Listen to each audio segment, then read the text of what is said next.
this testimony will help because this thing is not just a bunch of theory, it's a practical thing.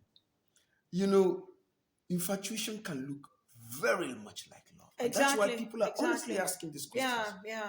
It can look at the outset, the two can look the same, but just give them time. The difference will be clear. Now, when we started, first, do you remember when, like I shared with you, when I started perceiving before I told you, and then we went praying. Yes. What I felt at the onset, she would write a letter. I was encouraging her, as a leader in the youth fellowship at that time.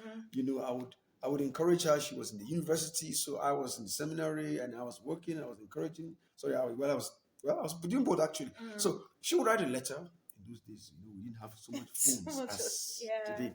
So she would write a letter. I would come back in the evening, sit down on my work table to read the letter, and the way I would feel,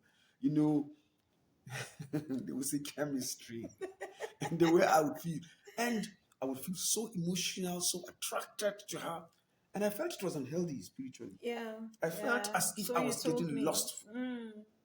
So I thought it was infatuation.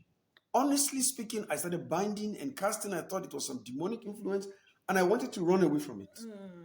Until I called on my friend of mine who was actually older, in the seminary. So I told him of my experience. He laughed at me. I looked at him a second later. I'm asking for your counsel on a very serious issue, and you're busy laughing at me. He was like, brother, you are in love. And I looked twice. He was more experienced, actually. So he looked at me and said, no, you're in love. That this is love. But they looked so much like infatuation. It looked so much like